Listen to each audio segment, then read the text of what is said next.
Muy buenos días, buenas tardes o buenas noches, desde donde nos estén sintonizando.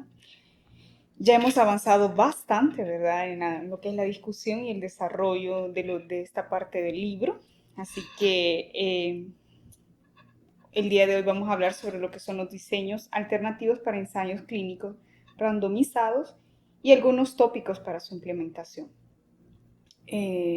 Prácticamente ya hemos visto, ¿verdad?, todos los tipos de estudio y hoy vamos a hablar rápidamente, así ya miramos, por ejemplo, lo que son los diseños transversales, lo que son los casos y controles, los tipos de corte, los estudios de corte y los ensayos clínicos. Hoy en este capítulo número 11 y luego en lo que es el capítulo número 12, vamos a hablar con más detalle acerca de lo que son los estudios clínicos randomizados, más conocidos como RCT.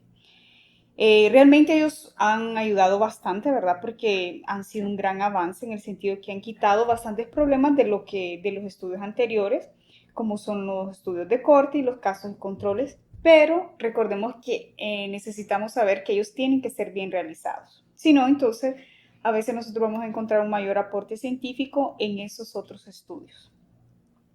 Los propios estudios transversales en general, en este capítulo vamos a hablar un poco sobre los detalles, ¿verdad? Porque obviamente es muy difícil hacer un diseño experimental y con un RCT, ¿verdad? Ese vaya a ser el mejor con el que nosotros podemos obtener un peso causal mayor.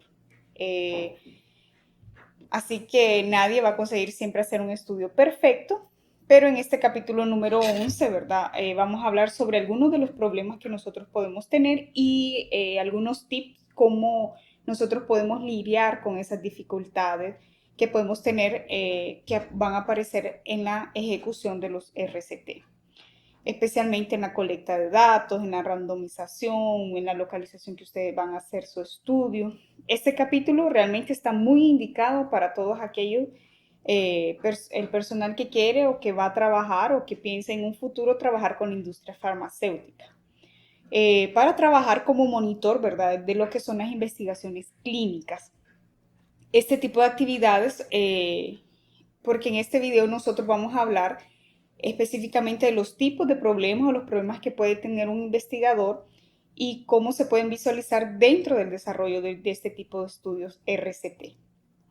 Ok, la primera pregunta que nosotros vamos a tener de este tipo de estudios RCT en este video es respecto al tipo de delineamiento. Ok, normalmente nosotros en un estudio clásico vamos a tener la randomización, ¿verdad?, de los dos grupos, el grupo expuesto y el grupo no expuesto. Y una vez randomizados, vamos a hacer el seguimiento a lo largo del tiempo definido, ¿verdad?, verificando la ocurrencia realmente o la incidencia de nuestro desenlace o de nuestra enfermedad. Eso es lo que normalmente pasa, pero nosotros algunas veces podemos tener más de una sola exposición al mismo tiempo. El libro habla, ¿verdad?, sobre el siguiente ejemplo, que queremos verificar el efecto que tiene la aspirina en la cefalea, donde yo voy a tener un grupo que toma aspirina y otro grupo que no toma aspirina. Y voy a hacer un tratamiento solo con mujeres.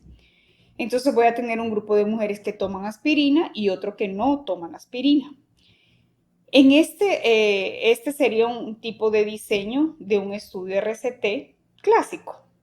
Solo que cuando nosotros hacemos nuestra revisión, miramos que algunas de estas mujeres de mi población albo, en alguna hora también hacen el suplemento de lo que es la vitamina E.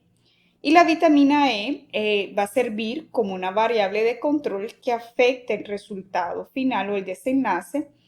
Y aquí nosotros tendríamos que podemos hacer que mi grupo de exposición sean dos grupos expuestos y dos grupos no expuestos.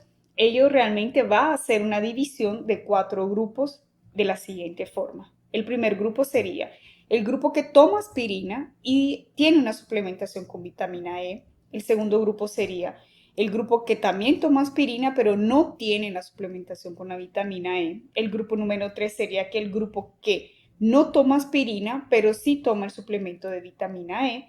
Y el último grupo sería el que no toma aspirina y también no hace el suplemento de vitamina E.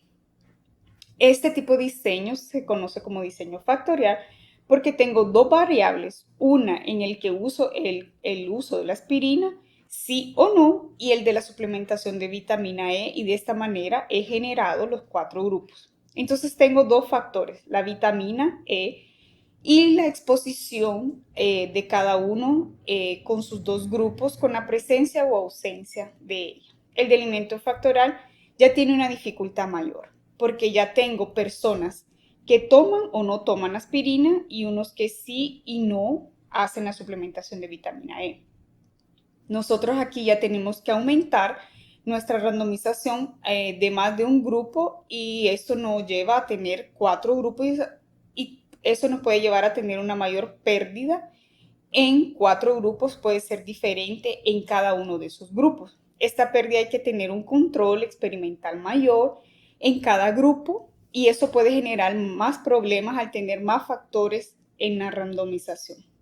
Obviamente vamos a tener un aumento de lo que es el tiempo, el costo, y muchas veces el hacer este tipo de delineamiento en un diseño factorial va a aumentar el poder de la investigación y la calidad que ella tenga en los resultados, pero puede inducir con algunas dificultades de mayor costo y mayor dificultad de randomización. Esto es algo muy importante y es bien ejemplificado en la figura 11.1 de este capítulo, la cual invitamos a que ustedes la revisen con más calma. Si usted ve esa figura, en esa figura nosotros vamos a encontrar lo que es la población algo, y en cada uno de sus brazos, cómo se hace la randomización en cada segmento. Hay que tomar mucho cuidado. Con ese sería el primer cuidado realmente que hay que tener. El segundo cuidado que debemos de tener es la randomización. Ok, vamos a hablar un poquito acerca de otro tipo de randomización que podemos encontrar, que sería la randomización por conglomerados. ¿Cómo es ella? ¿Cómo se realiza una randomización por conglomerados? Eso se refiere cuando mi unidad de análisis ya no van a ser más individuos, personas, sino que va a ser un grupo al que yo voy a randomizar. Más que las personas, sino recuerden que nuestro foco de interés serán los grupos. Vamos a hacer un ejemplo acerca de cómo podría ser un ejemplo de una randomización por conglomerados. Yo quiero verificar el efecto que tiene el entrenamiento físico en jugadores de fútbol. Entonces yo tengo un entrenamiento físico convencional y quiero ver el efecto que tiene un entrenamiento físico especial. Y quiero verificar si el entrenamiento especial es más efectivo en el sentido de mejorar el desempeño de los jugadores de fútbol. Algunas veces nosotros podemos tener algunas dificultades de logística, donde por ejemplo nos podemos encontrar que el acceso que yo tengo a los jugadores, no tengo a todos los jugadores de un equipo, pero sí tengo acceso a un equipo de fútbol. Eso, yo empiezo obviamente a colectar todos esos jugadores de fútbol. Sí puede ser que yo tenga más jugadores, por ejemplo, de un equipo y que de otro equipo, porque obviamente esos son los contactos que yo tengo, la población que yo tengo acceso, y puedo iniciar la investigación. Entonces, en ese sentido podemos tener problemas de cómo vamos a hacer aleatorizar esos grupos. Porque, por ejemplo, en vez de que nosotros tengamos jugadores de fútbol aleatoriamente, puedo tener equipos y no solo los jugadores de ciertos equipos. En ese sentido, para mejorar la capacidad de aleatorización que nosotros vamos a poder tener. Y ahí puedo hacer una randomización por los conglomerados que nosotros estemos definiendo. Ahí yo puedo seleccionar en el mismo número de equipos con esas características que pueden pasar. En ese tipo de estudio yo comienzo, por ejemplo, lo que es la colecta de esos jugadores que yo tengo acceso, pero ya estoy percibiendo, por ejemplo, que la mayoría de esos jugadores que estoy colectando los datos no pertenecen a la primera división de fútbol, sino que pertenece a la segunda división. Eso, cuidado, que puede ser un bias, porque quizás los jugadores que están en la segunda división jueguen menos, y ahí nosotros podrían estar con una dificultad mayor para entrenar y cómo nosotros podemos minimizar ese problema. Ahí sería randomizando, ¿verdad? El mismo número de equipos de la segunda división y hago una selección de los jugadores, sino por los equipos. Y así yo voy a tener un estudio en el club de los equipos, ¿verdad? De la segunda división y recluto, ¿verdad? Todos los jugadores que pueda. Y luego voy a un equipo de primera división. Intento contactar jugadores, ¿verdad? Posibles, entonces con el objetivo de hacer una randomización y ahí va a ser no los jugadores, sino el equipo que nosotros estemos estudiando. Eh, Ese es un tipo de estudio que nosotros vamos a llamar por conglomerados y es muy común, por ejemplo, para la parte de deportes, cuando nosotros vamos a hacer el uso de estudiar escuelas. Por ejemplo, yo quiero colectar lo que son alumnos del colegio de sector de educación media. A veces yo voy a seleccionar alumnos, ¿verdad? Y me doy cuenta que tengo más alumnos de las escuelas públicas que de las privadas o viceversa. Entonces ahí es mejor hacer una randomización por escuelas que van a ser más homogéneas, públicas entre sí y homogéneas privadas entre sí. Si voy a las escuelas y así colectando la mayor cantidad de alumnos, ¿verdad? Y el número de individuos expuestos o no expuestos en cada grupo pueden ser que sean o no sean los mismos, ¿verdad? Pero cuando yo hago la randomización, esas que están en las escuelas, ¿verdad? Entonces, no en los individuos. Eso puede llevar, ojo, que ese tipo de randomización puede llevarme más tiempo. Y nosotros podemos evitar también un problema que sería al final, ¿verdad?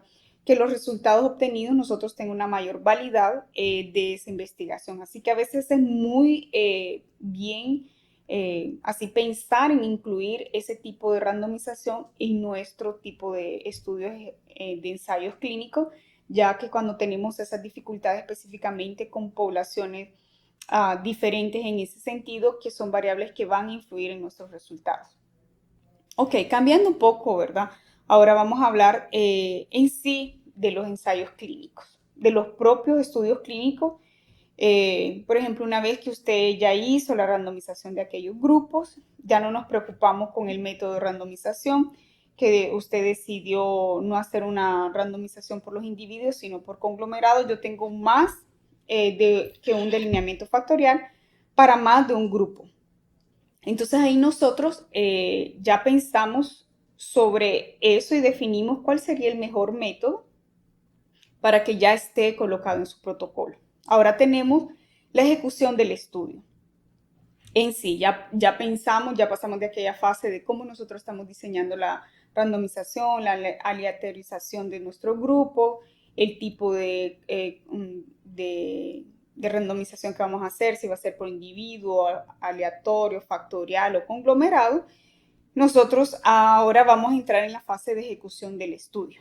Y aquí es donde vamos a entrar una pregunta muy interesante de los estudios. Mi estudio quiero ver si el resultado es equivalente o no inferior al resultado que ya tenemos. Y ahí tiene que ver cuál es el objetivo que nosotros hemos planteado en ese estudio. ¿Cuál es nuestra pregunta de investigación?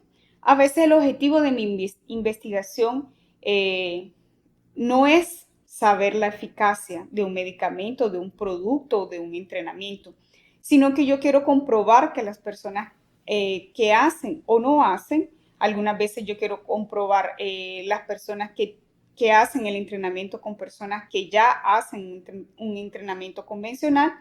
Eso es muy común en los estudios y por ejemplo, un ejemplo más común que sería las personas con cáncer. Obviamente nosotros éticamente no vamos a dejar de darle un tratamiento, ¿verdad? A esas personas, por ejemplo, un antiemético, ¿verdad? Como parte del tratamiento. Y cuando yo quiero probar un nuevo medicamento, muchas veces voy a probar ese medicamento versus placebo, en este caso, en el paciente con cáncer.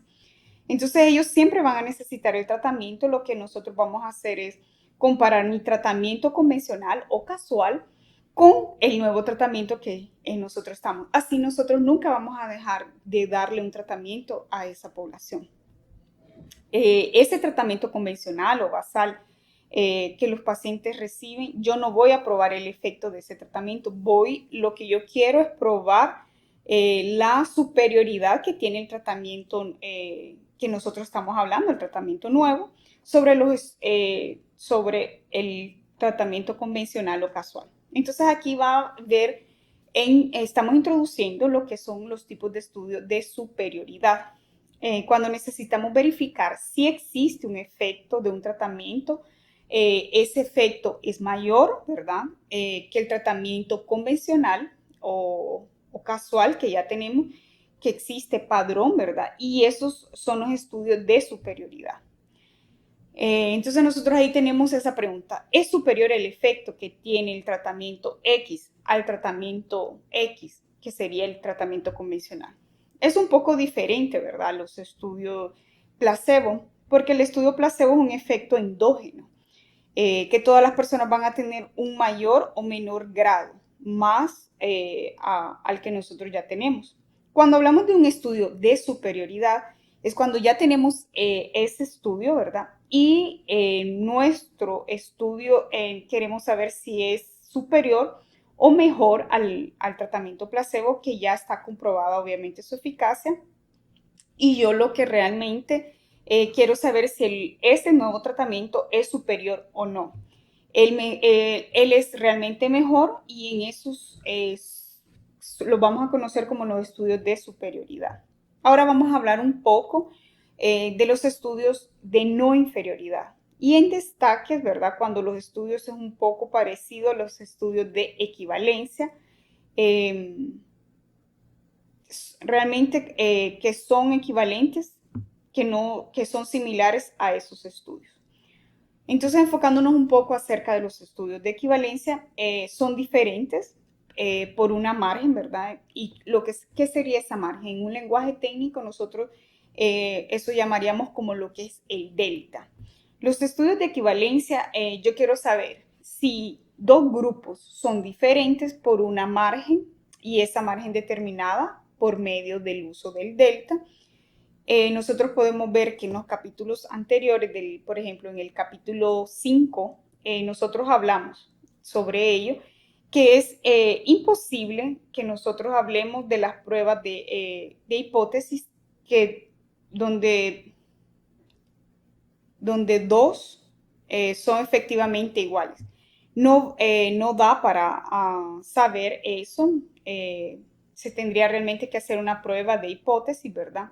De esos casos que son exactamente igual, con la salvedad que tenemos todos los elementos de la población, y obviamente pues no es nuestro caso, ¿verdad? Específicamente más en los estudios clínicos, donde solo vamos a tener nuestra población alta.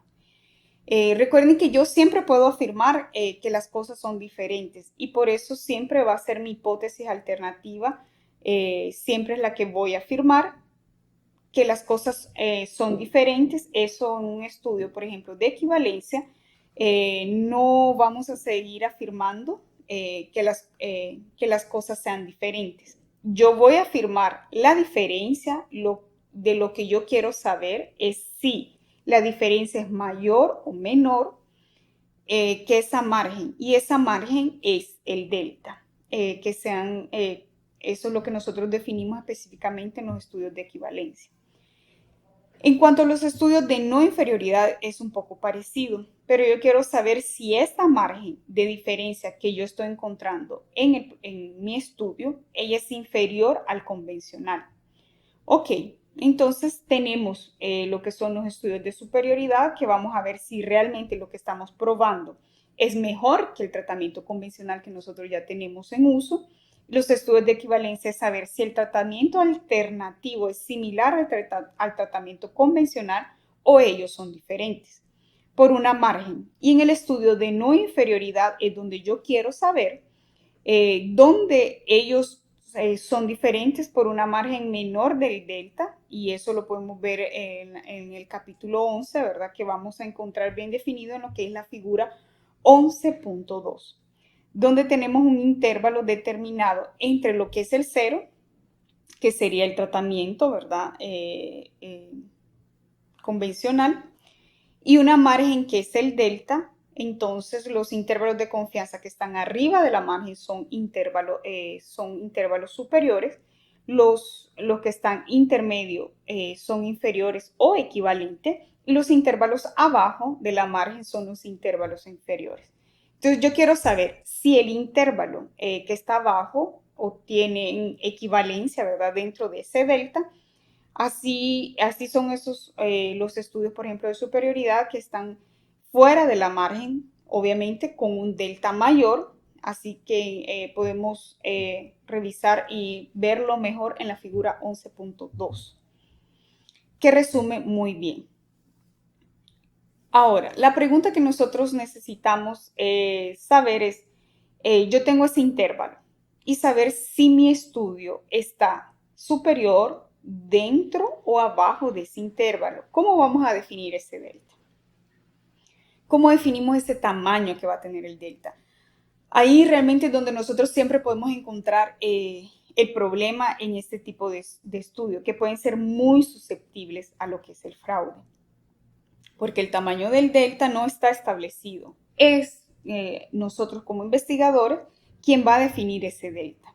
Entonces, usted puede aumentar o disminuir el tamaño de ese delta. ¿Por qué usted está aumentando ese delta? ¿El tratamiento es equivalente o puede disminuir el tamaño de delta y mostrar que su tratamiento es superior, o puede disminuirlo y mostrar que aquel tratamiento es inferior? O sea, va a depender del caso. Entonces, eso nosotros tenemos que dejarlo bien definido siempre en nuestro protocolo de investigación.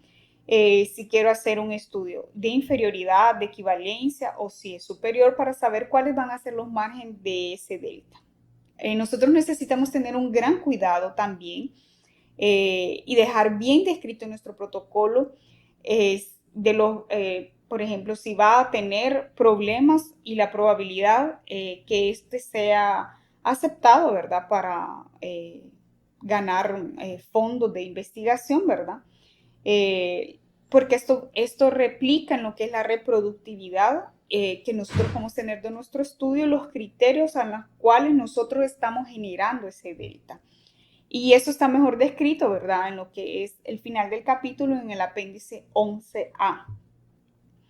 ¿Cuáles son los tipos y cómo vamos a crear esa visita para resumir mejor ese apéndice? Existen dos métodos principales. El primero sería el uso de un metaanálisis, donde si nosotros encontramos un metaanálisis de varios estudios, ¿verdad?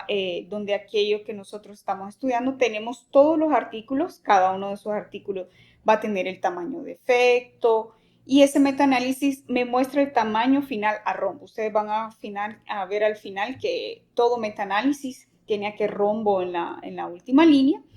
Y ese rombo nosotros lo podemos utilizar como un criterio del delta. Ese puede ser abajo menor, o arriba mayor, ¿verdad?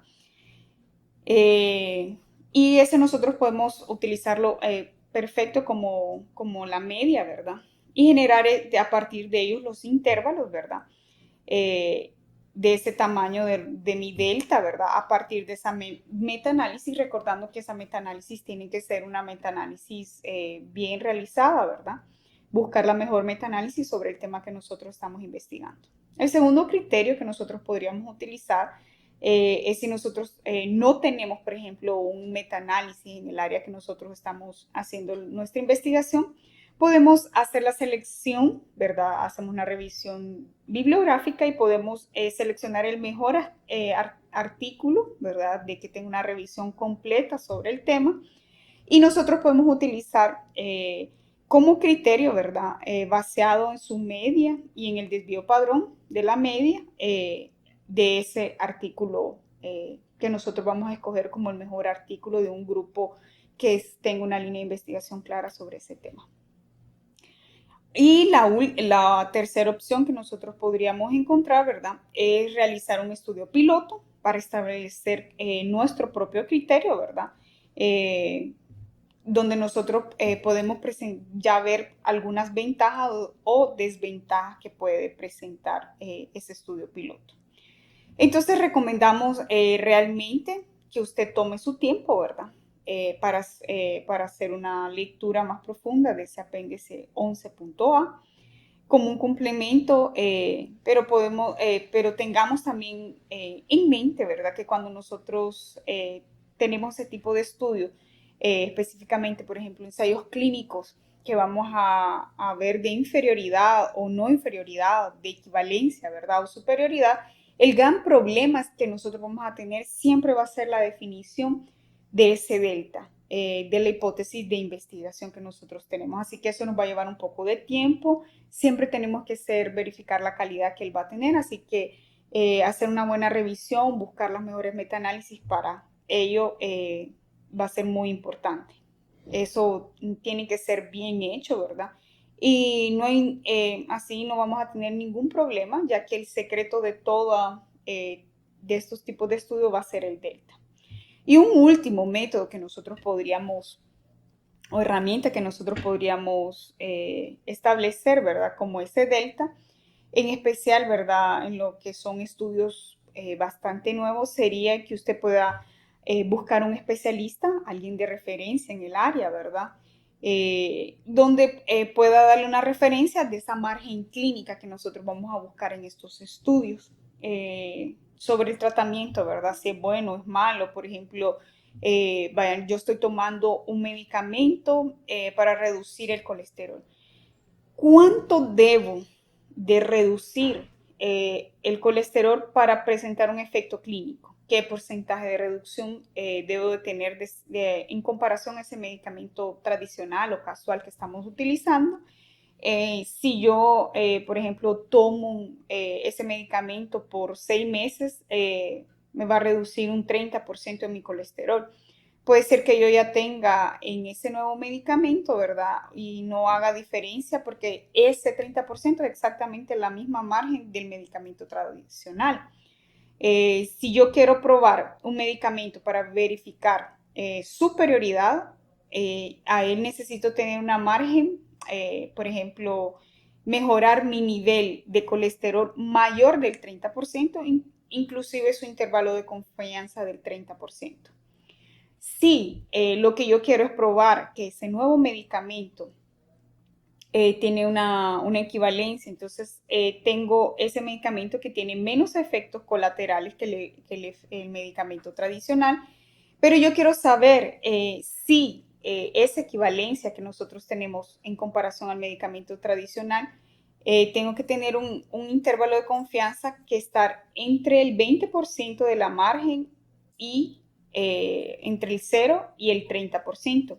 Y si yo quiero saber, por ejemplo, hacer un estudio de no inferioridad, ¿verdad? Que es cuando la margen del medicamento nuevo puede estar abajo de esa margen que sería el 0, pero este puede estar completamente abajo de mi intervalo de confianza. Pero si está completamente abajo del 0, todo ese intervalo del medicamento no es bueno. Así que eso realmente estaría, por ejemplo, aumentando mi colesterol. Él va a obtener el efecto contrario, pero si una parte de ese intervalo de confianza estuviera dentro de la margen, puedo decir que al menos ese medicamento no es inferior, pero no lo es equivalente en ese sentido. Entonces recordemos que el gran juego aquí que tenemos que pensar muy bien, si nosotros queremos trabajar con un protocolo de investigación en el caso de estudios de inferioridad, no inferioridad, equivalencia o superioridad, nosotros tenemos que tener bien claro cuál va a ser nuestro delta.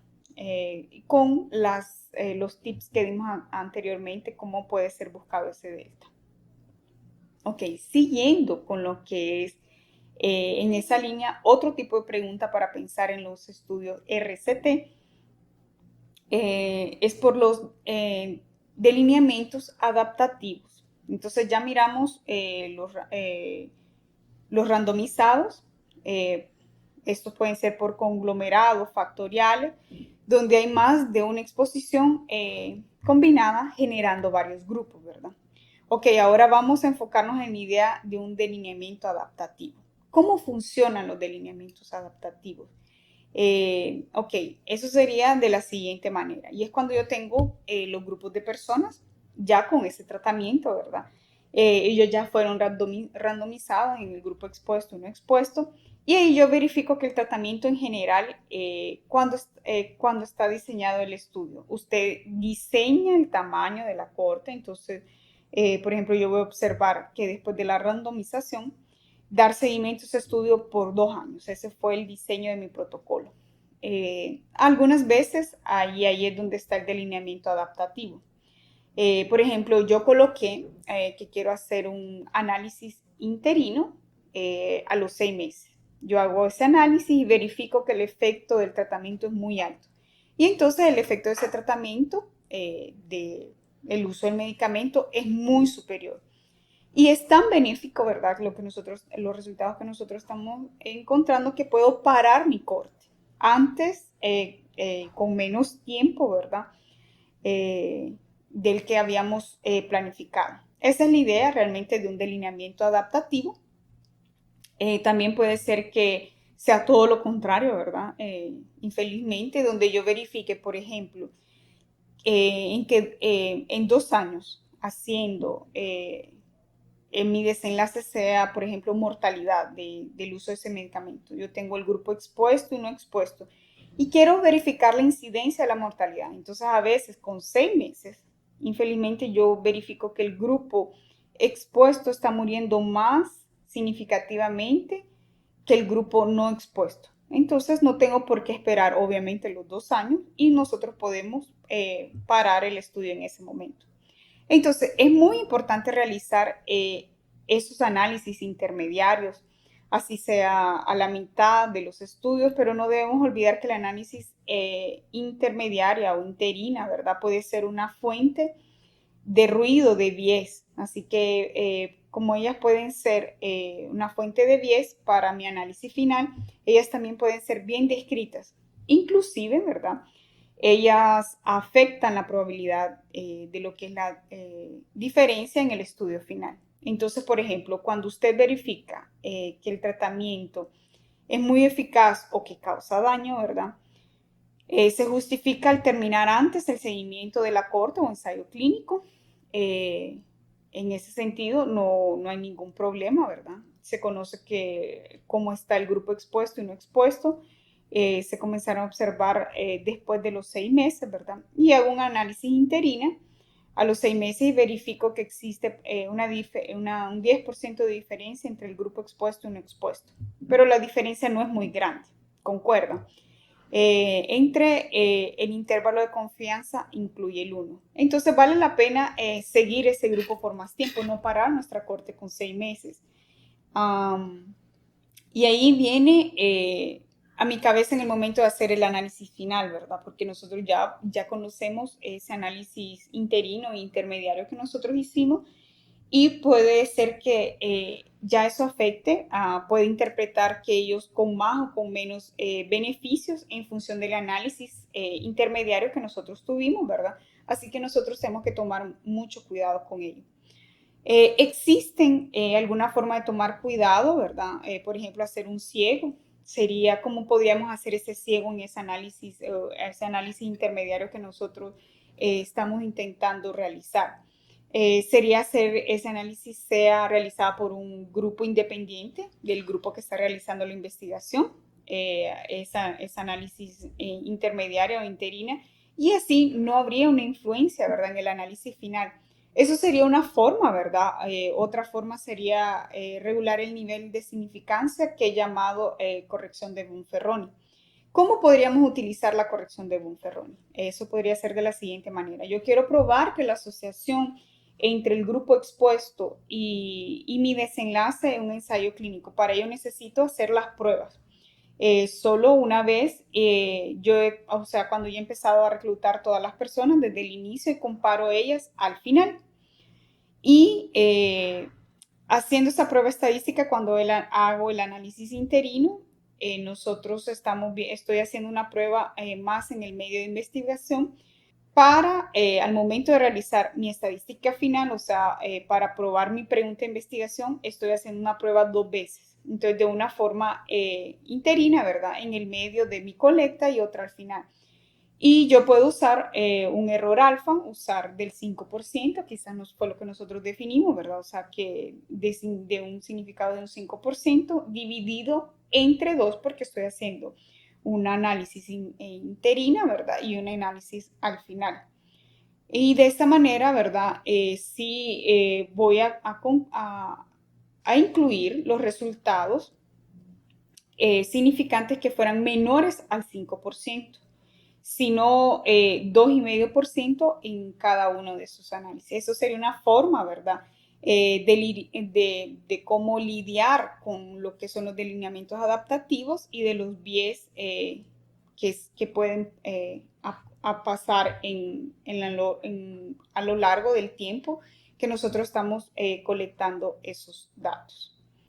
Ok, continuando, ¿verdad? Va a ser importante que nosotros tengamos definidas lo que son esas análisis interinas desde el diseño de nuestro estudio, ¿verdad? Así nosotros sabemos por qué necesitamos justificar esa análisis interina o intermediaria que nosotros vamos a hacer, ¿verdad?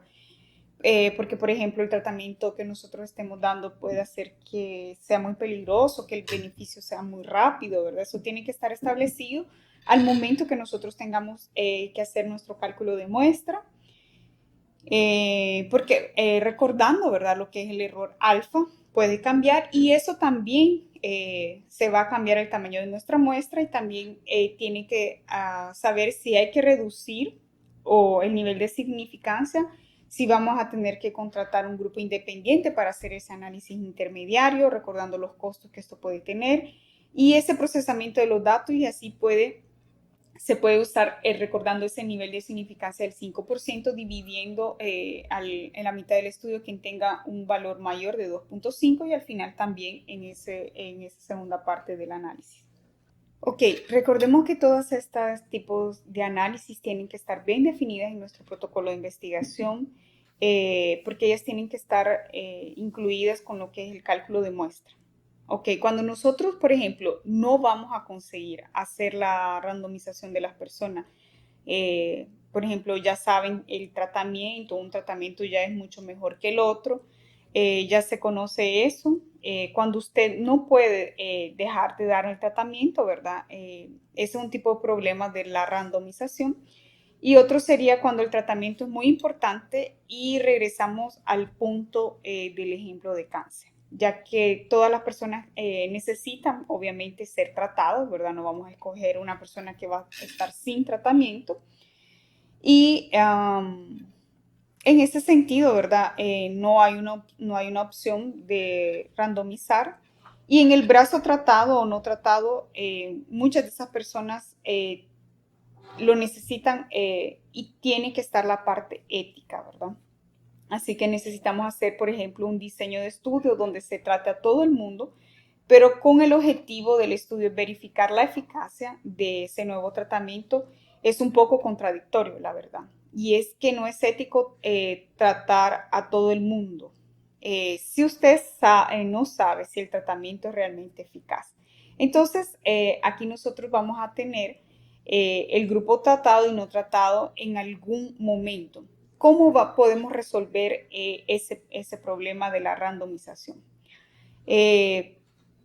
Aquí nosotros vamos a ver que todo el mundo tiene que ser tratado, que es obligatorio, que es una pregunta razonable, como el ejemplo de los pacientes con cáncer. Usted puede hacer lo que llamamos tratamiento cruzado. Okay, entonces tenemos todas aquellas personas, ¿verdad?, que están siendo tratadas y nosotros necesitamos, obviamente, las personas del grupo control.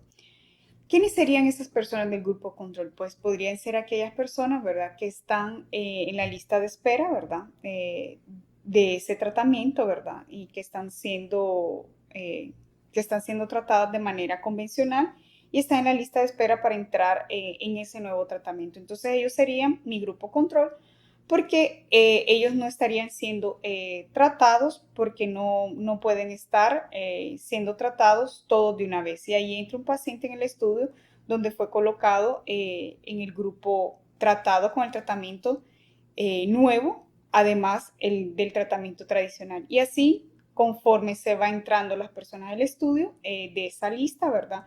De espera, en ese otro brazo yo voy creando ese brazo, ¿verdad? Del grupo control, y ahí cuando yo tengo un grupo suficiente, ¿verdad? Del grupo experimental, y yo puedo comparar con los resultados, ¿verdad? Con la lista de los pacientes que están en espera.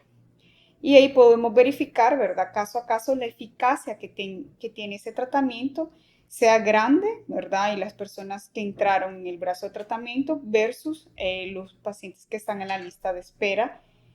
Y así nosotros tenemos ese otro método, ¿verdad? Para reducir lo que es el biais de conseguir aleatorizar, ¿verdad? Con la lista de espera. Así que eso va a ser algo interesante que nosotros podemos utilizar en ese tipo de casos donde todos los pacientes necesitan ser tratados. Ok, aquí nosotros tenemos una mezcla de un análisis, ¿verdad? Interino y un análisis sin randomización. Y ese es un diseño que ya está descrito, bastante útil, ¿verdad? Es que lo encontramos descrito en el libro y tiene como nombre equipolencia. Y es que la equipolencia es cuando un tratamiento sin evidencia científica parece ser más eficaz que otro. Él realmente no es más eficaz, pero él parece. Entonces es equipolente. Una vez que ya fue colectado, ¿verdad? Todo lo que es el ensayo clínico correctamente, usted ve que los resultados realmente son diferentes. Y ahí con seguridad el tratamiento puede afirmar que el tratamiento es superior que el otro cuando no exista un porcentaje de evidencia suficiente. Solo podemos decir, ¿verdad?, que es un tratamiento equipolente o equipolar que el otro. Es una discusión muy interesante, ¿verdad?, en lo que son los casos de estudios sin randomización. Ok, ahora ya vamos a entrar en lo que son los delineamientos, ¿verdad?, entre los grupos, y eso es un delineamiento, el tipo de delineamiento cruzado, y es la continuación de esta discusión. Entonces vamos a imaginar, ¿verdad?, que no pudimos hacer la randomización, que tengo un solo grupo de personas tratadas y todas van a ser tratadas. Yo no puedo optar por un delineamiento intraductual, ¿verdad? Ya que puedo hacerlo de la siguiente manera.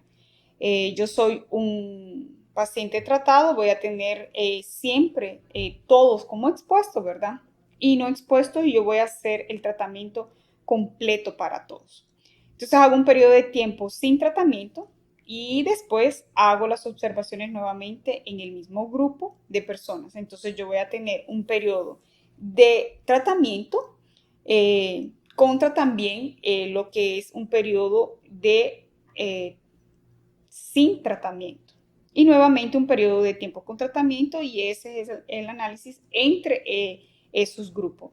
Es realmente un solo grupo que yo estoy observando, pero como yo doy un periodo de tratamiento, paro y nuevamente doy tratamiento, entonces prácticamente ahí yo estoy observando cuáles los resultados que tiene el uso de ese tratamiento de forma repetida. Esto tiene algunas ventajas.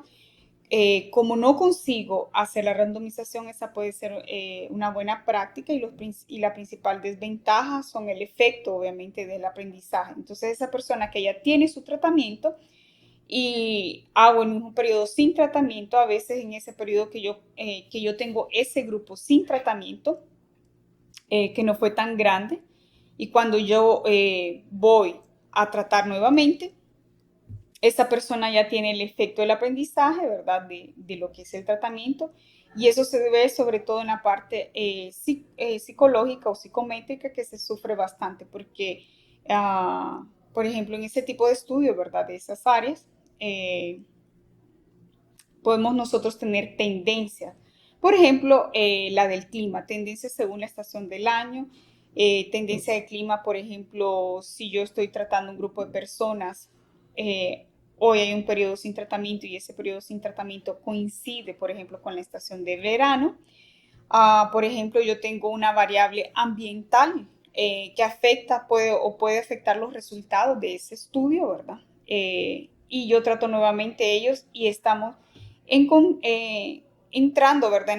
En una estación de otoño. Eso puede ser otro problema de lo que son los delineamientos entre grupos, que usted tiene que pensar cómo puede reducir esos 10 dependiendo cuál sea su variable principal. Así que son datos interesantes que nosotros siempre tenemos que tomar en cuenta al momento del diseño de la investigación.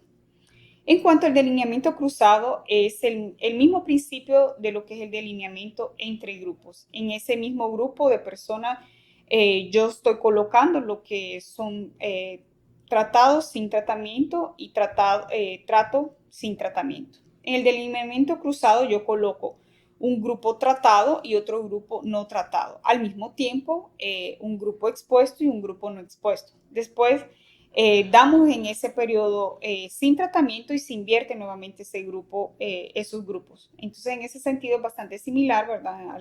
Al delineamiento entre grupos. El delineamiento entre grupos, lo único que vamos a hacer es una intervención, porque en el delineamiento de intragrupos todo el mundo es tratado, ¿verdad? Al mismo tiempo, en ese tipo de delineamientos.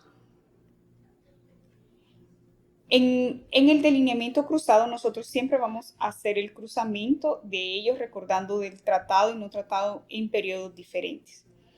El delineamiento cruzado siempre va a ser útil porque un grupo siempre va a estar tratado y eso es más ético. Se necesita obviamente un tamaño de muestra menor, pero si usted por ejemplo, una desventaja que él tiene es que podemos tener más pérdidas. Así que tenemos que tener muy en cuenta las pérdidas en los segmentos, tanto para los delineamientos entre grupos como en el uso del delineamiento cruzado. Se sufre con otro problema que es el tamaño del periodo sin tratamiento. Pueden ser días, semanas sin tratamiento y que por ser esos periodos sin tratamiento es más posible las pérdidas porque las personas paran obviamente el tratamiento, ¿verdad? Entonces, ¿cómo definimos ese tamaño? Periodo de tiempo, ¿verdad? En que se percibe, ¿verdad? Que un medicamento, en que las personas ve que no existe efecto de ese medicamento, si hay que estudiar, por ejemplo, la famosa curva dosis-respuesta, o algo relacionado, ya tiene un biais de memoria, por ejemplo, la persona ya olvidó lo que pasa con el uso del tratamiento, ¿verdad? En algunos casos no es posible, pero para eso va a ser importante lo que es la revisión bibliográfica, cuál es por ejemplo, para saber cuál es el periodo de tiempo en que se usan se usan otros estudios clínicos, ¿verdad? Para tener esa referencia de cuál es el periodo que es mejor hacer la pausa, cuánto tiempo, ¿verdad? En ese sentido no existe una receta para saber cuáles van a ser esos periodos. Nosotros tenemos que apoyarnos en el uso de la literatura para saber realmente cuáles van a ser esos mejores periodos de tiempo en cuanto al número, ¿verdad? De paradas que podemos realizar y el tiempo en que esos grupos van a estar sin tratamiento. Ok, hablando de esa parte farmacológica, ¿verdad? Siempre los ensayos clínicos van a ser los mejores tipos de estudio porque ellos nos van a ayudar a verificar lo que es la eficacia y la efectividad de algún tratamiento, de los tratamientos, entre ellos los que son aprobados, por ejemplo, por el FDA o la Cochrane, ¿verdad? Solo ellos son los que pueden aprobar, ¿verdad? En ese caso, procedimientos de esos tipos de medicamentos, que todos ellos tuvieron que ser fruto de algún ensayo clínico en lo mínimo randomizado o por lo menos un protocolo bien elaborado donde estos órganos van a verificar y validar la información que generó ese ensayo clínico para decir si ese tratamiento, ¿verdad? Va a ser aprobado. No hay que verificar si eso fue hecho, obviamente, un ensayo clínico para decir que mi tratamiento va a ser aprobado, ¿verdad? Necesitamos presentar lo que es su protocolo de investigación, por ejemplo, a los órganos que están rigiendo esa información, en este caso, por ejemplo, la FDA, y o la entidad que nosotros tengamos, ¿verdad?, en nuestro país. Esto, ¿verdad? Si falta algún caso, va a tener que tener un relator. Ese relator lo van a indicar para hacer algunas partes, ¿verdad? Y esos son lo que nosotros podemos conocer como que son los estudios clínicos que tienen 4 fases, ¿verdad? La fase 1, 2, 3 y 4, que después, después de los estudios, ¿verdad?, experimentales con algún tipo de animal, o los estudios donde usted quiere verificar cuál es el efecto de la dosis. Entonces vamos a imaginar que yo hice un estudio, ¿verdad?, en modelos experimentales con ratones y quiero verificar la eficacia de un medicamento en ratones. Por ejemplo, vamos a pensar que estamos trabajando con lo que son conejos. Cuando yo voy a pasar ese estudio de experimental para lo que son personas, yo tengo que hacer una aprobación, ¿verdad? Y eso justamente es lo que nosotros vamos a conocer como los estudios clínicos en fase 1 y el cual necesita, ¿verdad?, de la aprobación donde yo voy a tratar a todo el mundo con ese mismo medicamento. Pero, ¿cuál es la diferencia? Que nosotros vamos a ver las diferentes dosis de ese medicamento. No vamos a tener un grupo control. En general, siempre en la fase 1, ¿verdad? Y en ese ensayo, ¿verdad? Donde experimental con los animales, donde sí hubo un grupo control, ¿verdad? Porque ahí así nosotros lo tuvimos que tener. El grupo tratado en la fase 1 en humanos. Yo quiero probar y yo trato, ¿verdad?, todo mundo, pero con diferentes dosis. Y ahí es donde verifico cuál es la dosis que comience a haber un efecto, ¿verdad?, adverso realmente en la fase 1. Ese es el estudio de seguridad. Cuando usted ya tiene la aprobación para la fase 1 es cuando usted ya obviamente hizo, ¿verdad?, el estudio en animales, ¿verdad? Y usted hace un estudio con una muestra pequeña con diferentes dosis, donde el objetivo va a ser la verificación de las dosis más altas que causan, por ejemplo, ya contraindicaciones. ¿Cuál es el valor mínimo de esa dosis para tener esa eficacia? Esa sería la fase 1. Entonces usted hace lo que, es solamente, ¿verdad?, para organizar, para una organización de fomento, ¿verdad? Si eso fue para ser aprobado para fondos, entonces si pasa esa fase 2 en la que el estudio ahí sí tiene que ser randomizado, tenemos que necesariamente tener el grupo de controles, de grupo control, ¿verdad? Y si es posible que una randomización bien hecha en la que usted nuevamente vamos a probar nuevas dosis, donde la fase 2 realmente es una validación de la fase 1, donde usted va a tener una muestra mayor que en la fase 1. Se hace un cálculo de muestra, ¿verdad?, en la fase 2 y si se realiza el cálculo de muestra y se hace una randomización de los grupos y se prueban las diferentes cantidades de dosis, ¿verdad?, en el grupo expuesto y no expuesto y quién toma el medicamento y quién no toma el medicamento con diferentes dosis.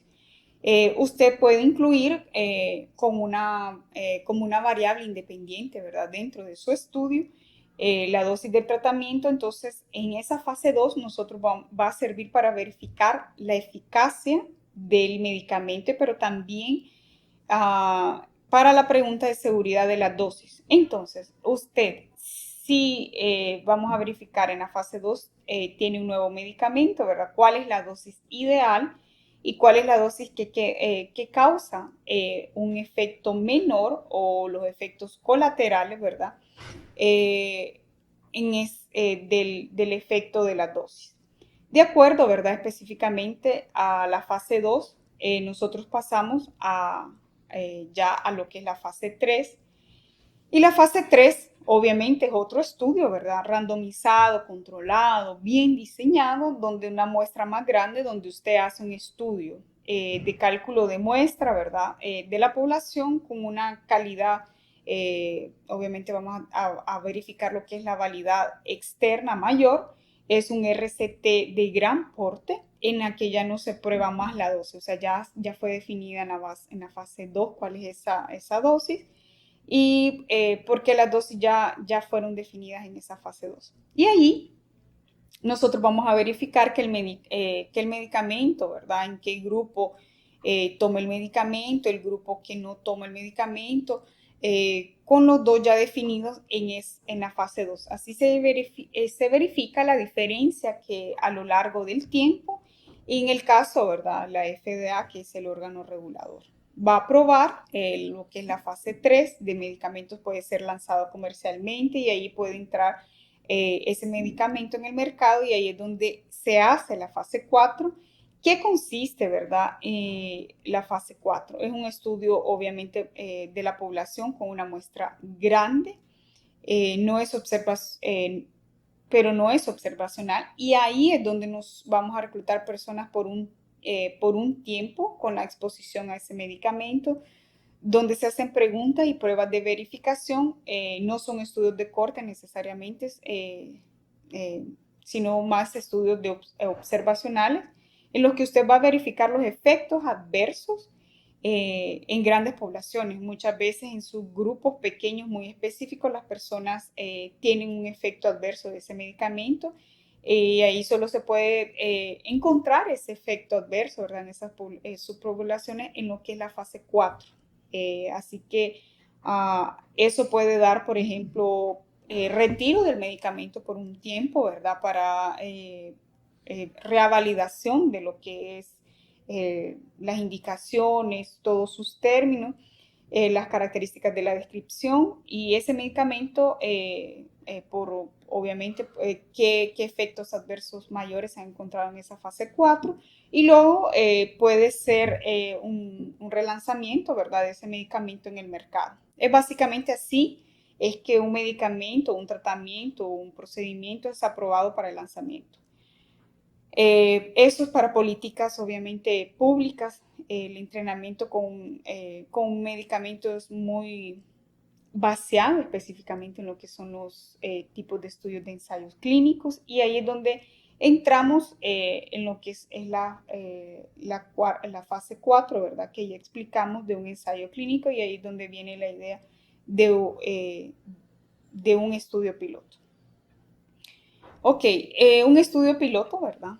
Ellos son muy usados específicamente en lo que es la fase 1 y luego después de los ensayos clínicos donde se hace un estudio piloto, aquí vamos a hablar un poco acerca de los tips o de las cosas para mejorar lo que es un estudio piloto, porque aquí vamos a ocupar lo que es el cálculo de muestra y lo vamos a usar las personas, ¿verdad? Que tenemos acceso. Pero tenemos esos tips que podemos tomar, por ejemplo, cualquier persona que nos va a aparecer en ese reclutamiento, en ese estudio. Entonces, nosotros, por ejemplo, en ese estudio piloto, ¿verdad? Necesita tener ciertos cuidados, porque obviamente, pues, no podemos tomar a cualquiera para entrar dentro del estudio. Eh, entonces nosotros tenemos que pensar cuáles son las preocupaciones que debemos de tener en este tipo de estudio al momento de realizar el piloto. Número 1, tiempo. Si nosotros estamos haciendo nuestro diseño y miramos que, por ejemplo, que el piloto es muy largo, entonces ya ahí es mejor comenzar con el estudio, ¿verdad? El piloto no sería objetivo en ese sentido, ¿verdad? Porque realmente nosotros necesitaríamos solo para verificar, ¿verdad? Lo que es esa pequeña muestra, la cual es un tamaño de efecto mínimo, ¿verdad? Vamos a encontrar la diferencia entre el que toma el medicamento y no lo toma el medicamento, cuál es la variabilidad, ¿verdad? De mi muestra en base al tamaño, ¿verdad? Del efecto mínimo y la variabilidad de la muestra en esas dos variables que nosotros tenemos que hacer el cálculo de muestra, ¿verdad? Más adecuado para el estudio, ya valiendo, por ejemplo, para el ensayo clínico un RCT en sí.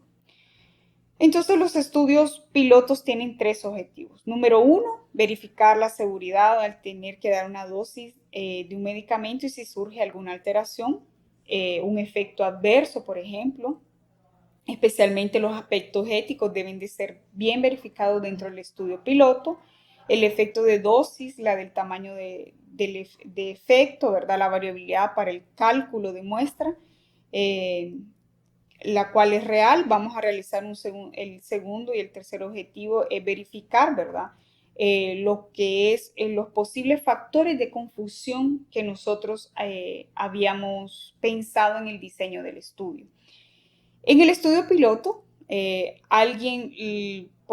pues se puede hablar, ¿verdad? O alguna información no puede ser detectado. Algo que tenemos es que hacer el control bien, ¿verdad? De lo que es el desarrollo del RCT, y algunos estudios pilotos tienen esas características y una gran ventaja es entre esos aspectos. Ahora vamos a hablar, ¿verdad? Sobre la decisión, ¿verdad? Que estamos haciendo un ensayo clínico.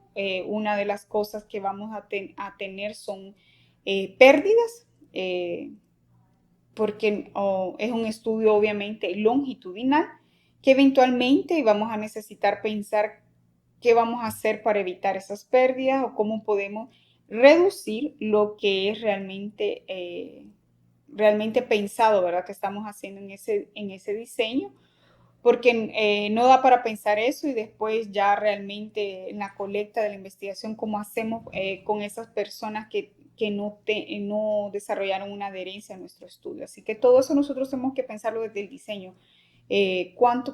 Hasta cuánto nosotros podemos perder de esa muestra que nosotros hemos calculado. Entonces, primero vamos a necesitar una medida, lo que son las medidas de adherencia, ¿verdad? Una medida de intervención. ¿Cómo hacemos esa medida de intervención?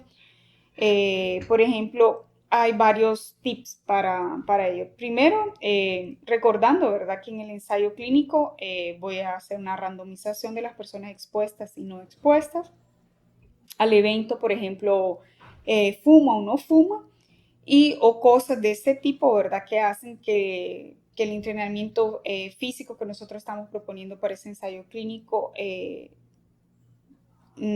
puedan ser afectados si él toma o no toma algunos medicamentos. Entonces, la primera cosa que nosotros necesitamos medir, ¿verdad? En el grupo no tratado, cuál es la decisión de ellos al entrenamiento. Por ejemplo, que vamos a imaginar que esa persona, por ejemplo, tenga que venir al centro de estudio durante una vez por semana, durante un mes. O sea, serían 4 visitas al mes al hospital, ¿verdad? ¿Qué personas realmente van a venir esas 4 veces al mes? Entonces necesitamos hacer primero las preguntas, ¿verdad? En esa entrevista, esa anamnesis de la probabilidad de que ellos tengan de desistir como en nuestro protocolo. Entonces, ¿cuáles preguntas nosotros podríamos hacer? ¿Dónde vive esa persona, verdad? ¿Qué distancia le toca recorrer hasta el centro de investigación, hospital donde se está haciendo esa investigación?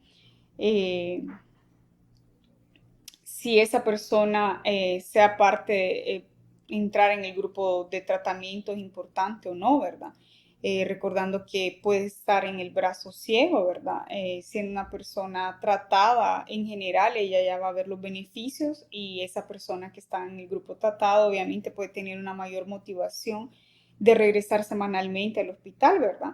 En cambio, la persona que no está siendo tratada, obviamente no tenga esa motivación, ¿verdad? En el caso de estar siendo tratada con el placebo, ella obviamente puede tardar más en ver el efecto y ser alguien que no tenga adherencia a nuestro protocolo. Quizás también eso sea una motivación al paciente que va a tener una mayor probabilidad de desistir. Entonces, hacer esas medidas de adhesión, por ejemplo, la distancia desde su casa hasta la institución, nosotros necesitamos, por ejemplo, ya estar definidas en nuestro protocolo, en nuestra entrevista, ¿verdad? Porque esa puede ser una variable útil para verificar la adhesión, ¿verdad? Dentro del protocolo. Dependiendo, obviamente, del tratamiento que nosotros esa persona vaya a recibir, ¿verdad? Si tiene hijos, el costo familiar, el transporte, nosotros vamos a tener como ofrecerle una ayuda de costo a esa persona. Eh, Así que nosotros tenemos que eso ver, ¿verdad? Porque obviamente si nosotros tenemos una ayuda para esa persona va a aumentar la adherencia, ¿verdad? A nuestro protocolo, va a disminuir la desistencia del estudio. Todas esas cosas que nosotros hemos hablado anteriormente, nosotros lo conocemos como lo que es el plan de visita, que es una hoja donde ustedes pueden colocar como un grupo, ¿verdad? Donde puede haber la discusión con el paciente de verdad a lo largo del entrenamiento, por ejemplo, decir si esa persona va a conseguir venir las 4 veces mensuales, ¿verdad? Y cómo vamos a hacer eso y cómo va a ser detallado para cada paciente, ¿verdad? Especificando todas las cosas que él va a tener que hacer por visita, también explicar qué beneficios tendrá la persona dentro de esa participación verdadera, ¿verdad? También qué objetivos tiene el hospital, ¿verdad? Eso va a poder hacer que el participante muchas veces, algunos participantes, cuando acepten, ¿verdad? Su participación y tener obviamente ese costo de tiempo. Eso va a ser muy importante de verificar cuando usted realiza su plan de visita.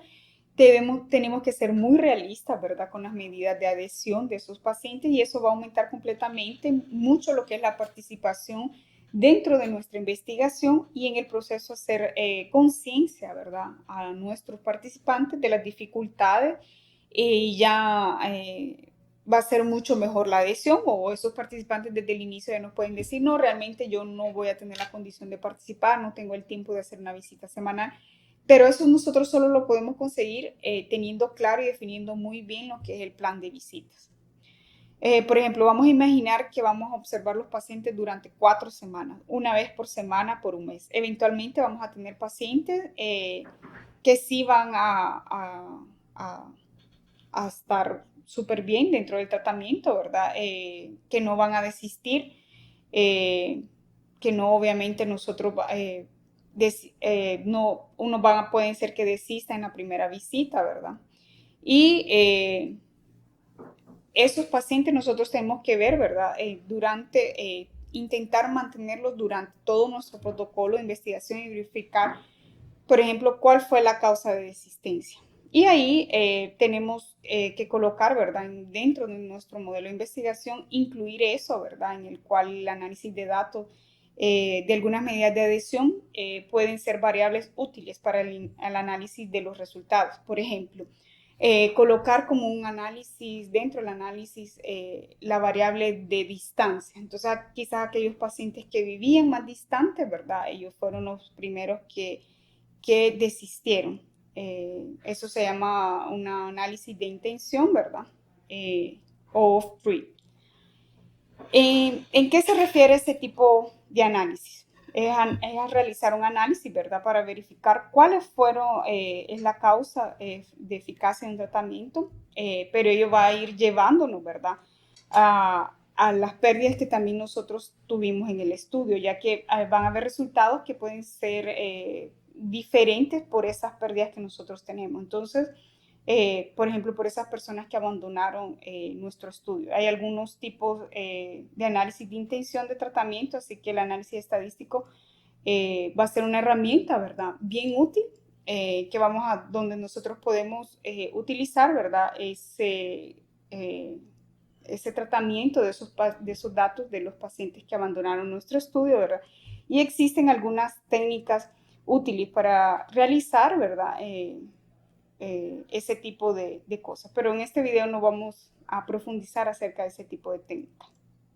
Pero dejaremos lo que es una referencia, ¿verdad? Acerca de los métodos de imputación, que el libro no habla mucho acerca de ello, pero vamos a dejar una información para ese método de tratamiento, ¿verdad? Y el más frecuente, ¿verdad? O el más común es llamado LOCF, que es Love of Observation Care for.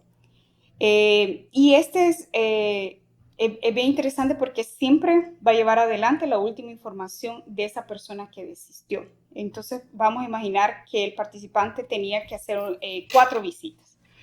Y, por ejemplo, con ese método LOCF, yo agarro los valores iniciales, ¿verdad? Que el valor basal de ese paciente, él hizo su primera visita, ¿verdad?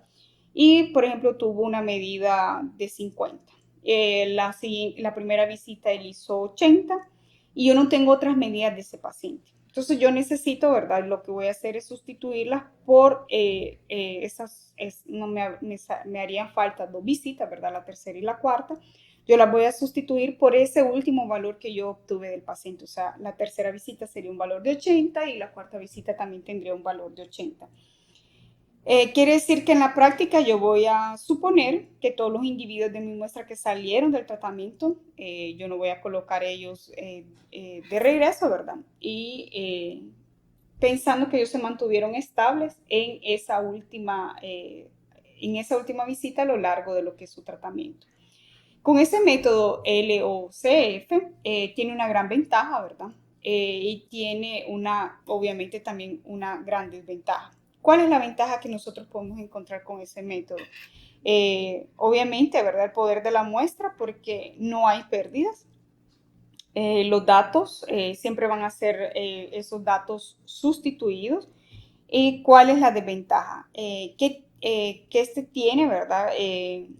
Así que no voy a tener muchas pérdidas no voy a tener pérdidas en mi banco de datos y esas pérdidas van a ser sustituidas por valores parecidos a la medida anterior. Entonces vamos a aumentar mucho el error tipo 2, donde yo digo que no tengo diferencia, donde la verdad sí hay diferencia. ¿Cómo yo sustituí, verdad? Obviamente esos datos en mi banco. Puedo causar una invarianza, ¿verdad? En ellos. Voy a tener las medias calculadas favoreciendo la hipótesis nula, en la cual, ¿verdad? Es no tener diferencias utilizando este método. Y también puede ser que encuentre, ¿verdad? Diferencia entre la exposición y el desenlace. Todo bien. Entonces, usted tiene diferencias de verdad en el caso que yo no estoy encontrando esa diferencia. Puede estar siendo generado realmente, ¿verdad? Por un error tipo 2 porque de verdad no tenemos diferencia. Así que eso va a depender del objetivo. Obviamente va a depender del número de pérdidas que nosotros hayamos tenido y tratar los resultados bastante útil porque así es como vamos a tener una referencia acerca del tema. Otro método bien interesante que podemos utilizar para el tratamiento de datos es running o la prueba de entrada. Él funciona de la siguiente manera donde todos tenemos que tomar en cuenta la diferencia de las personas, siendo que quiero aumentar, ¿verdad? Esa adherencia a las personas, entonces nosotros vamos a hacer que todas las personas entran en el tratamiento. Ya todo el mundo comienza a ser tratado. Vamos a probar a todos ahí, voy a ir tratando a las personas. Después de un periodo de tiempo, ¿verdad? Yo comienzo a introducir el placebo en todos los participantes y así que los participantes comenzaron su tratamiento ahí, por ejemplo, pasando un tercio del tiempo que está en el protocolo, ¿verdad? Hacemos la sustitución del tratamiento por el placebo y hago un periodo con ello, ¿verdad? Fueron tratadas todos al inicio de la investigación durante un periodo que ellos están ganando, ¿verdad? El placebo, la probabilidad de pérdida obviamente va a ser menor en comparación si mi grupo hubiera iniciado con placebo y después yo voy a retomar el tratamiento. En ese caso son necesarios estudios cruzados como ya lo vimos anteriormente. Así que va a ser interesante, recuerden, otro tip que nosotros podemos utilizar, ¿verdad? Dependiendo su venia muestral y tenemos que preparar si tenemos el tratamiento para todos ellos, iniciar con ese brazo de tratar todos ellos. De otra manera, yo voy manteniendo, ¿verdad? Lo que es la diferencia de ellos, permanecen estables durante lo que es la realización del estudio, ¿verdad? Y en lo que yo hago la sustitución por placebo, puede ser que mi adherencia a los participantes caiga un poco, pero obviamente esa desistencia va a ser menor, ¿verdad? que yo haya iniciado el tratamiento con placebo, y esa es la estrategia que se utiliza en el tipo de muestra Rooney. Usted tiene ese tipo, ¿verdad? De técnica, ¿verdad? Que sería running, donde todos esos, los pacientes comienzan, también pueden comenzar con placebo. Entonces, por ejemplo, yo quiero entrar con la adherencia cuando yo tengo la seguridad que todas esas personas que completaron ese periodo de tratamiento con placebo van a continuar. Eh, por ejemplo, en la mitad del tiempo establecida, yo cambio, ¿verdad? Para esos pacientes que estaban en placebo eh, para el tratamiento, ¿verdad? Y todos los participantes van a iniciar esa fase del estudio, y ahí entonces realmente yo tengo la seguridad que las personas que llegaron en ese momento van a tener adherencia, no van a desistir rápidamente, y solo me voy a quedar con las personas altamente adherentes. De esa manera entonces puedo comenzar mi estudio solo con las personas que tengo mayor seguridad que van a quedarse dentro de él. Cuando yo quiero un tratamiento con un medicamento activo que funciona, por ejemplo, de la siguiente manera, yo quiero comparar si ese medicamento activo versus otro medicamento que ya está siendo usado. Entonces, que yo usaba es el medicamento casual o el tratamiento convencional sería para nosotros lo que es el placebo. Entonces yo voy al medicamento usual para todas las personas, que sería placebo, y quien tiene una baja adherencia sale, ¿verdad? Y los que sobran son los que realmente van a ser adherentes al medicamento, son los que van a ser más responsivos que el medicamento común. Cuando yo doy ese nuevo medicamento, el medicamento activo, yo veo si la performance de ellos mejora, ¿verdad? O más, o si comienzo a tener pérdidas por efecto adverso. Así yo consigo verificar tanto la seguridad de ese nuevo medicamento, ¿verdad? Tanto como la eficacia que él tiene, que por ejemplo que cuando yo uso la metodología Rumney con placebo. Entonces todo mundo recibe el tratamiento convencional y sería nuestro placebo, ¿verdad? Y ahí las personas desisten, y los que sobran son los que obviamente son altamente adherentes. Y con ello yo inicio el tratamiento nuevo, y ahí observamos si hay un mayor aumento, ¿verdad? Ahí estoy viendo lo que es la eficacia, y si tenemos un aumento en las pérdidas de los efectos adversos, así como sería otra técnica interesante, ¿verdad? Ok, ya entrando en la recta final de nuestra discusión del capítulo número 11, todas esas cosas sobre randomización, running, siempre he visto de la forma que nosotros estamos llevando la exposición al momento de hacer la randomización. Para la exposición o el grupo no expuesto. Todos y todas, ¿verdad?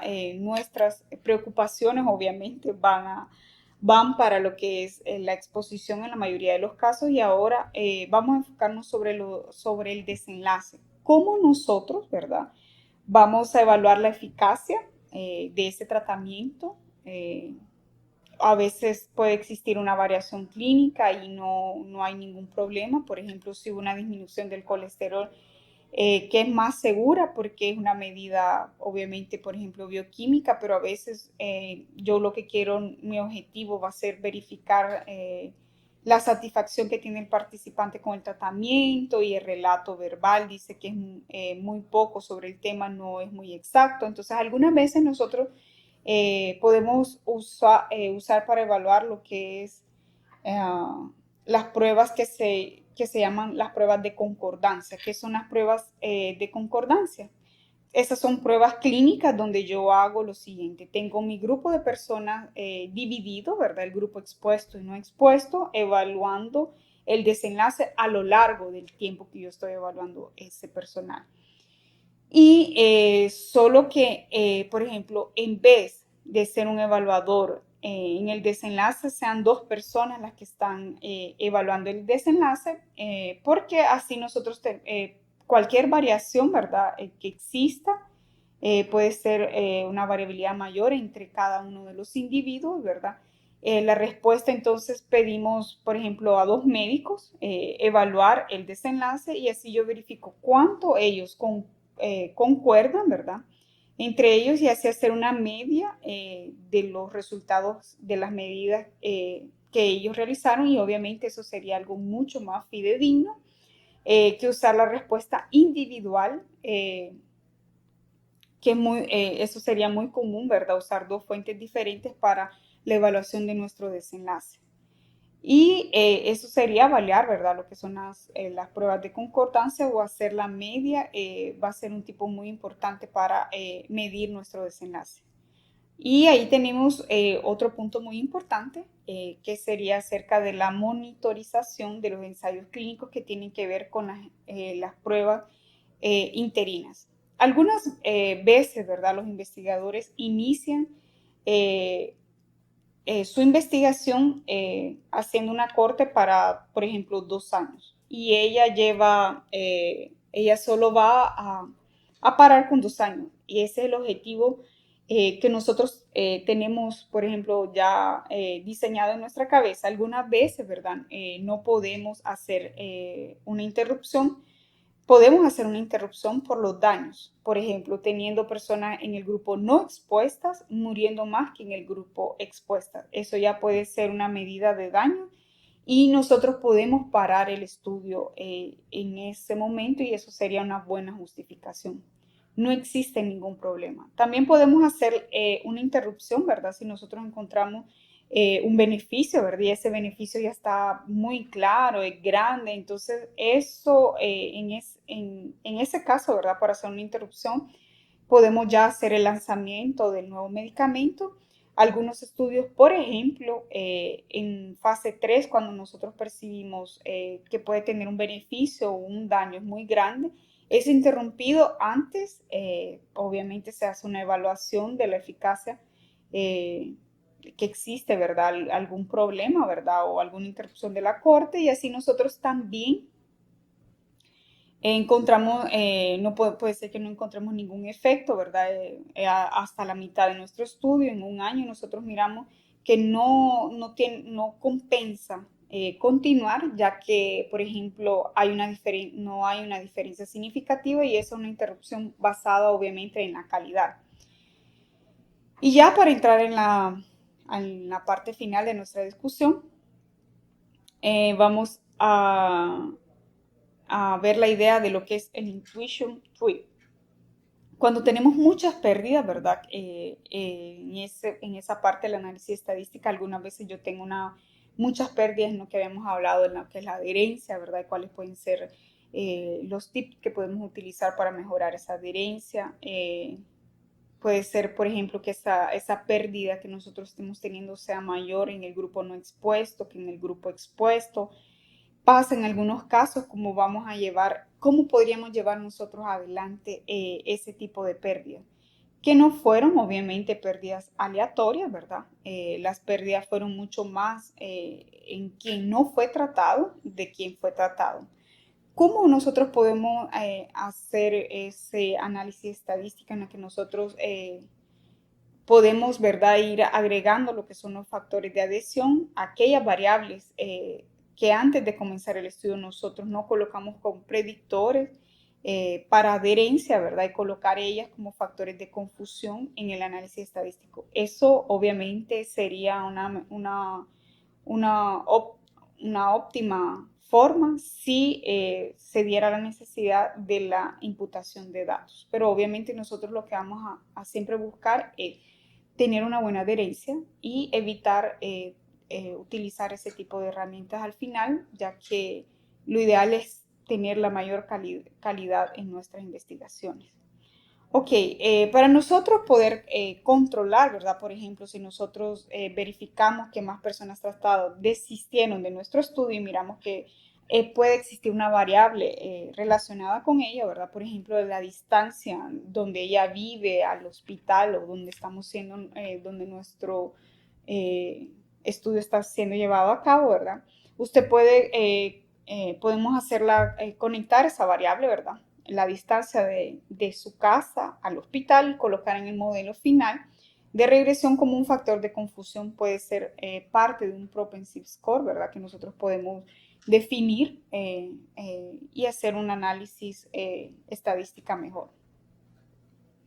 Ok, ¿qué fue visto en el capítulo 8, verdad? Así que todo eso nosotros lo podemos contabilizar, pero ahí retomamos a la pregunta central, que es nosotros solo podemos hacer ese tipo de análisis si usted lo pensó antes, si usted en el diseño de su protocolo de investigación lo pensó.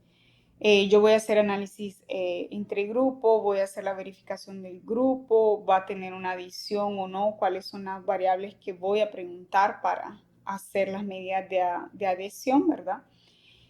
Y si esa decisión es mayor en un grupo que tengo en otro, ¿verdad? ¿Cómo voy a controlar, ¿verdad? Ese análisis estadístico, cómo voy a colocar ese tipo de factores de confusión, cuáles van a ser mis variables que voy a utilizar en el propensity score. Todo ello debe estar descrito, debe ser llevado en consideración para nuestro cálculo de muestra, ¿verdad? Cuánto nosotros podemos perder. Recordemos, ¿verdad? Que eso va a aumentar mucho la oportunidad que se tenga de ese protocolo de investigación a ser aceptado, ¿verdad? O ganar un financiamiento. Esas son las cosas que definen los protocolos, sean aceptados o no, esos detalles del cuidado del protocolo de investigación. Y ya viendo, ¿verdad? Hecho este capítulo bastante largo, ¿verdad? Porque realmente son muchos los cuidados que nosotros tenemos y detalles que se necesitan pensar y no podemos olvidar, ¿verdad? Al hacer esa lectura que nosotros necesitamos profunda de este capítulo que es tan importante, pero como ya es costumbre, ¿verdad? Nosotros vamos a finalizar nuestro capítulo con lo que es un ejercicio. Así que vamos a iniciar con esa pregunta del capítulo número 11. Finasterida es un medicamento, ¿verdad? Utilizado para calvos. La finasterida tópica moderadamente tiene un grado de eficacia para tratar la calvicie masculina. Y fue aprobado, ¿verdad? Por la FDA y ya está en la fase 3, 2-3. Tiene por evidencia, ¿verdad? Una evidencia posterior que se verificó que tiene un efecto, la finasterida tiene un efecto capilar, pero los estudios fueron realizados en modelos experimentales, en ratones. Así que la finasterida, ¿verdad? Es el medicamento clásico y estamos observando ahora que las estatinas también fue vista en roedores, ¿verdad? Lo que sería una fase preclínica y tiene un efecto mejorando la calvicie. Entonces, la pregunta es la siguiente. Necesitamos que ustedes describan un ensayo clínico de fase 1, porque solo tengo obviamente los resultados de los grupos control y experimental en roedores, ¿verdad? Para la aprobación del FDA de ese medicamento, obviamente la estatina para la calvicie masculina, cuáles serían los grupos de tratamiento, cuál sería el desenlace que usted quiere estudiar. Entonces yo solo mire, ¿verdad? Es un medicamento similar a la finasterida, pero este solo fue en lo que son ratones, roedores, ¿verdad? Y quiero hacer un estudio de fase 1 para buscar la aprobación. ¿Cómo nosotros vamos a hacer eso? Vamos a pensar un poco al respecto. Así que podemos darle pausa al video y hacer la discusión en su grupo.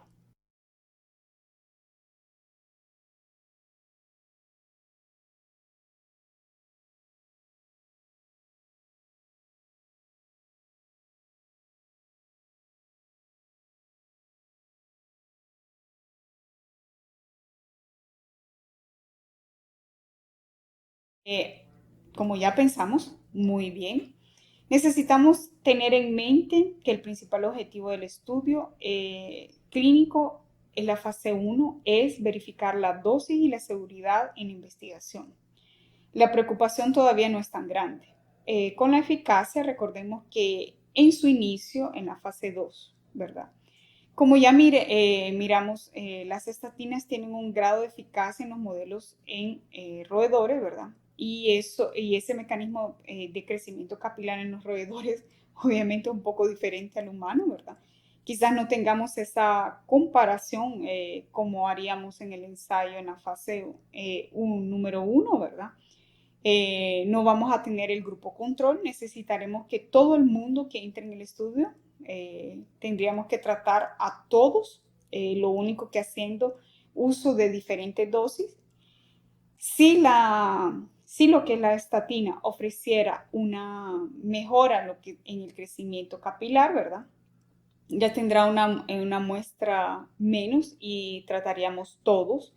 Tenga obviamente una mayor oportunidad de encontrar diferencias. Con todo el mundo tratado, pero tratamos con diferentes dosis. Una baja, una media y una dosis alta para verificar. Y así, por ejemplo, la dosis alta creció más el cabello, si la dosis baja no creció el cabello, entonces ahí ya tenemos una indicación para lo que sería la dosis para el estudio en fase 2 y verificar el efecto dosis-respuesta en el caso que este existiera. Por lo mismo, ¿verdad? De la dosis más alta, no, por ejemplo, no haya presentado un crecimiento capilar, ya muestra que el mecanismo de crecimiento capilar en los roedores, este no sea el mismo para humanos, y ahí nosotros ya tendríamos una justificación para no realizar, por ejemplo, la fase 2. Y si el objetivo de la fase 1 es probar que en diferentes dosis para ver obviamente la seguridad del uso de ese medicamento y saber si usando una dosis alta tenemos la misma eficacia, ya que esta es la medida que necesitamos para la fase 2. Muy bien, deseo que ustedes hayan aprovechado mucho este capítulo, ¿verdad? Existen muchas cosas más que nosotros vamos a necesitar pensar y espero que ustedes ya están viendo que a lo largo de estos capítulos el desarrollo de los protocolos realmente no es una tarea fácil, que realmente necesitamos tener muchos más cuidados. Pero si nosotros ya pensamos en todos esos cuidados desde el inicio de que nosotros estamos haciendo el diseño del estudio, vamos a tener obviamente mucho mejor resultado. Así que lo esperamos en el próximo capítulo, el capítulo número 12. Hasta la próxima.